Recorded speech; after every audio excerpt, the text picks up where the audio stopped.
Assalamualaikum warahmatullahi wabarakatuh. Perkenalkan, nama saya Fatir Maulana dengan NIM D111241042.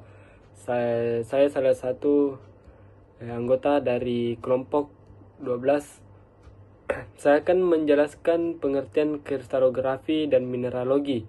Yang pertama itu kristalografi. Kristalografi adalah ilmu yang mempelajari kristal, susunan atom yang membentuk kristal, titik kisi dan sel unit yang menjadi satuan penyusun kristal, mineral, dan indeks Miller. Dalam penggambaran bidang kristal, kristal adalah suatu mineral padat yang dibatasi oleh bidang permukaan alami dalam bentuk pilihedral yang merupakan wujud dari susunan teratur dan berulang.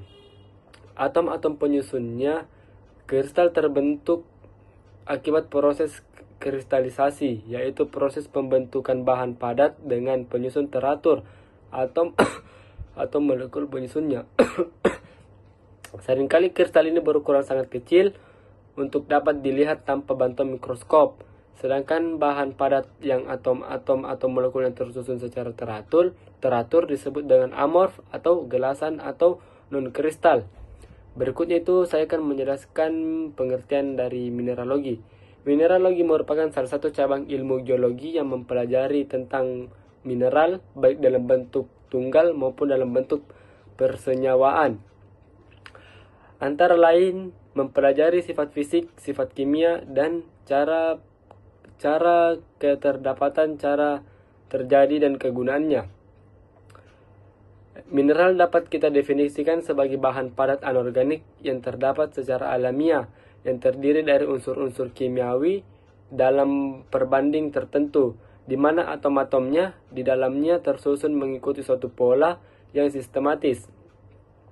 Mineral dapat kita jumpai sekitar kita, dapat berwujud seperti batuan, tanah, atau pasir yang diendapkan pada dasar sungai. Beberapa daripada mineral tersebut dapat mempunyai nilai ekonomis karena didapatkan dalam jumlah yang besar, sehingga memungkinkan untuk ditambang seperti emas, perak, mineral, terkecuali beberapa jenis memiliki sifat bentuk tertentu dalam keadaan padatnya. Sebagian perwujudannya dari susunan yang teratur di dalamnya. Sekian dan terima kasih. Perkenalkan, nama saya Alia dengan NIM D111241010.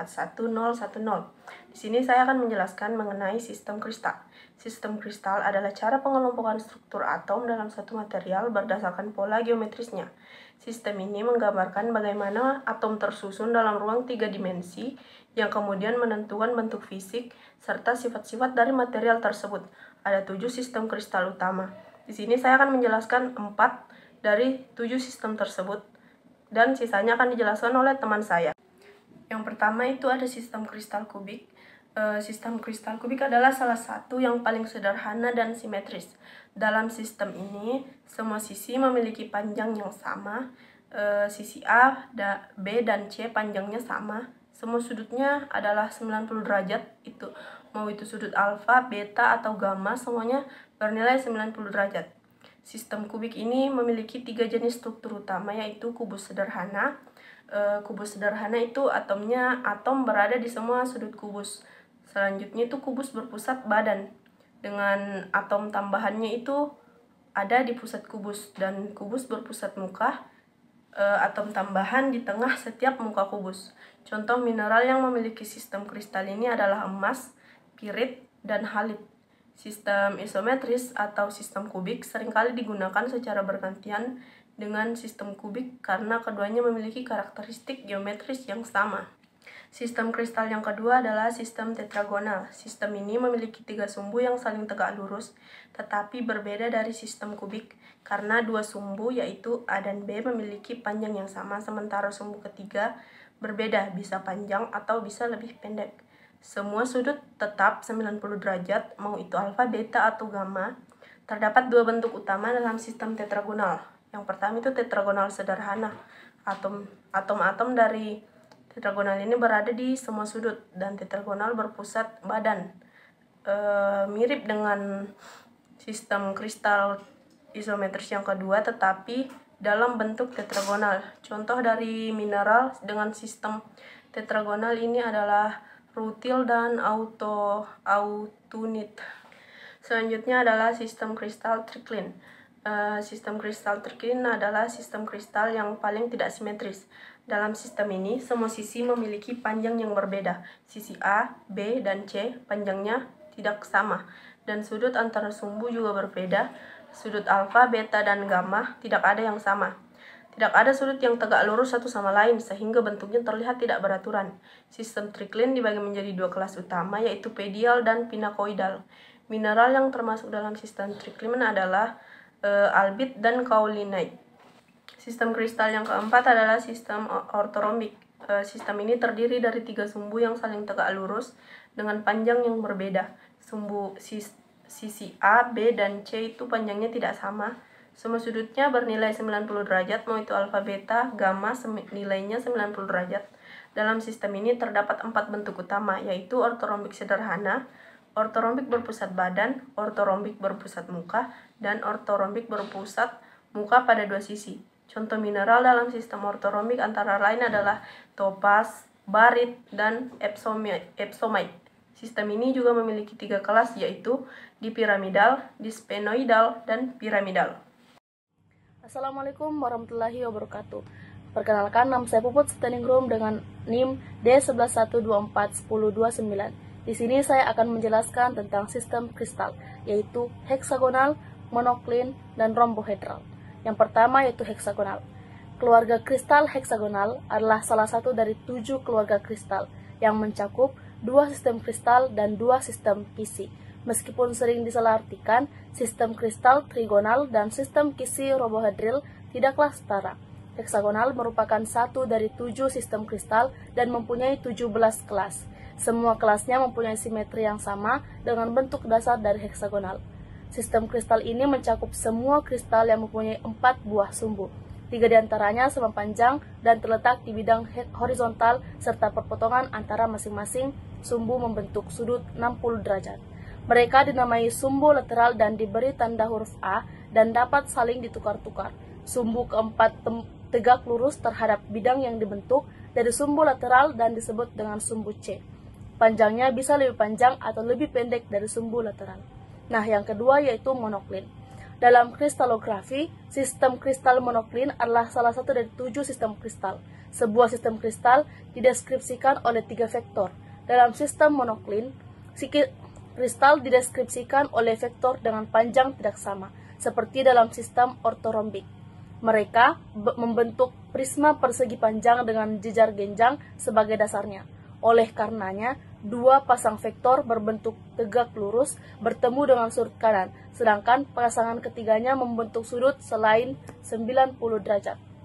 Nah, yang ketiga yaitu rombohedral atau trigonal. Sistem kristal trigonal adalah salah satu dari 7 sistem kristal, di mana sistem kristal trigonal ini mempunyai 4 bidang simetri yang antara lain adalah 1 bidang simetri utama dan 3 bidang simetri tambahan. Mereka sering bingung dengan satu sama lain. Kristal dalam sistem bidang simetris tambahan. Mereka sering bingung dengan satu sama lain. Kristal dalam sistem kisi rombohedral selalu dalam sistem kristal trigonal. Tetapi beberapa kristal seperti kuarsa dalam sistem kristal trigonal tidak dalam sistem kisi rombohedral. Sistem kisi rombohedral terdiri dari kisi rombohedral, sedangkan sistem kristal trigonal terdiri dari 5 kelompok titik kelompok ruang 7 dengan kisi rombohedral. Assalamualaikum warahmatullahi wabarakatuh. Perkenalkan, nama saya Muhammad Alfiansyah dengan NIM D1112411075. Jadi pada kesempatan kali ini saya akan menjelaskan bagaimana cara mendeskripsikan sistem kristal pada suatu mineral.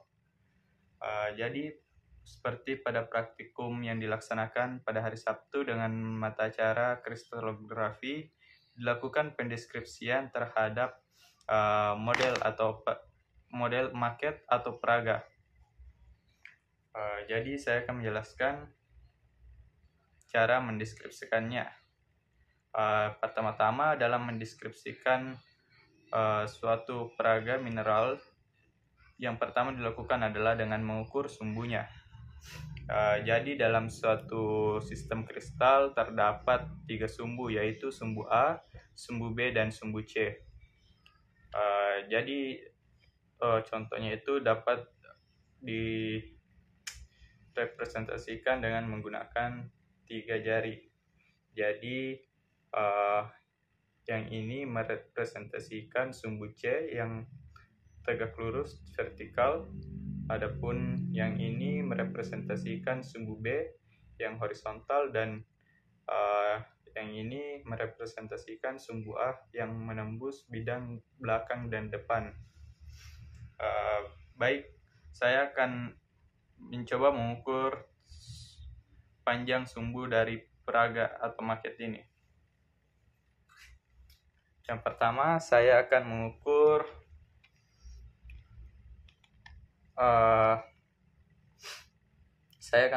sumbu A terlebih dahulu. Jadi seperti yang tadi saya jelaskan, yang ini sumbu C, yang ini sumbu B, dan yang ini sumbu A.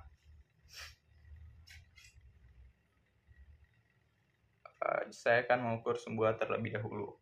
Yang ini.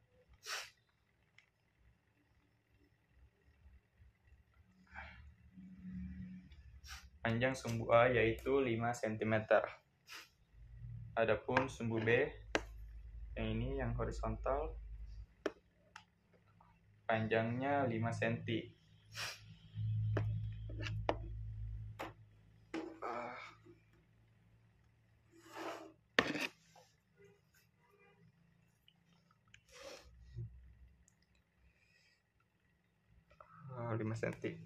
Adapun untuk sumbu C-nya didapat 5 cm juga. Jadi setelah dilakukan pengukuran sumbu A, sumbu B, dan sumbu C pada peraga ini memiliki panjang sumbu yang sama, yaitu 5 cm. Jadi didapatkan bahwa axial ratio dari model peraga ini yaitu A sama dengan B sama dengan C. Jadi setelah dilakukan pengukuran sumbu dan didapatkan axial ratio-nya, sebenarnya sudah dapat disimpulkan bahwa model atau peraga ini termasuk dalam sistem kristal isometrik. Namun pada sistem kristal itu seperti sistem monocline dan tricline itu mereka setiap sumbunya itu tidak ada yang sama panjang. Jadi dalam menentukan sistem kristalnya perlu juga dilakukan pengukuran sudut. Baik, saya akan mencoba melakukan pengukuran sudut pada model peraga ini. Jadi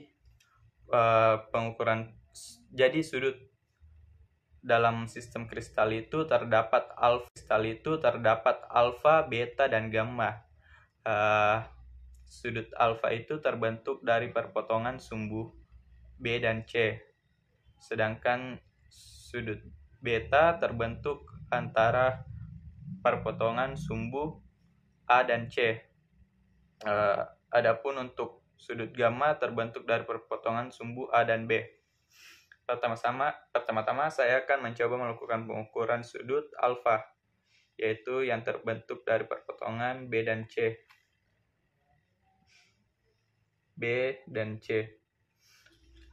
Jadi pengukurannya dilakukan dengan seperti ini.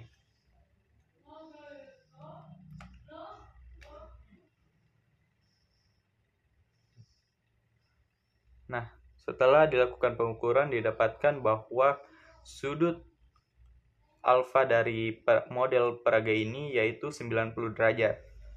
Adapun sudut betanya yang terbentuk dari perpotongan sumbu A dan C, yang ini sumbu A dan sumbu C.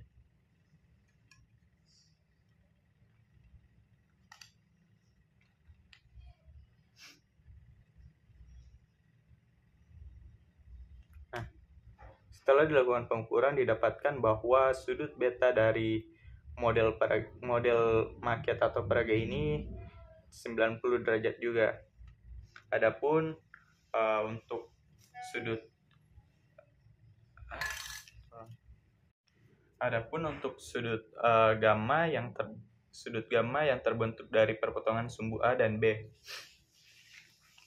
Sudut B dan A. Baik, dalam mengukur sudut gamma, saya akan menggunakan bantuan penggaris untuk merepresentasikan sumbu B. Jadi kita anggap penggaris ini merupakan sumbu B.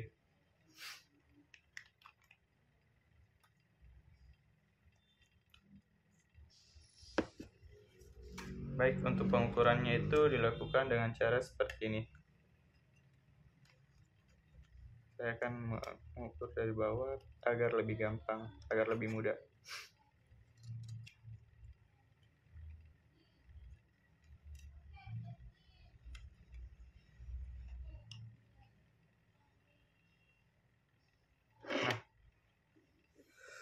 Setelah dilakukan pengukuran, didapatkan juga bahwa sudut gamma dari model peraga ini yaitu 90 derajat. Jadi setelah dilakukan pendeskripsian sistem kristal terhadap model maket atau peraga ini, didapatkan panjang sumbunya itu sama 5 cm, 5 cm, 5 cm, yang diartikan axial ratio-nya itu A sama dengan B sama dengan C. Adapun untuk sudutnya didapatkan sudut alfa, beta, dan gamma itu memiliki besaran sudut yang sama yaitu 90 derajat. Jadi setelah dilakukan pendeskripsian sistem kristal, dapat diketahui bahwa model peraga atau maket ini termasuk dalam sistem kristal isometrik. Contoh mineral sistem isometrik, contohnya itu seperti emas dan pirit. Baik, mungkin itu saja dari saya. Sekian dan terima kasih.